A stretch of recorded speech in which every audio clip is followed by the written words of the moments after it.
Don't sweat the technique.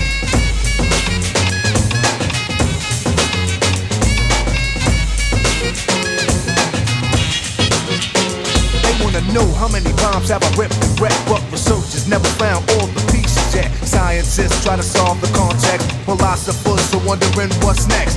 Pieces took to labs to observe them. They couldn't absorb them, they didn't deserve them. My ideas are only for the audience ears. For my opponents it might take years. Pencils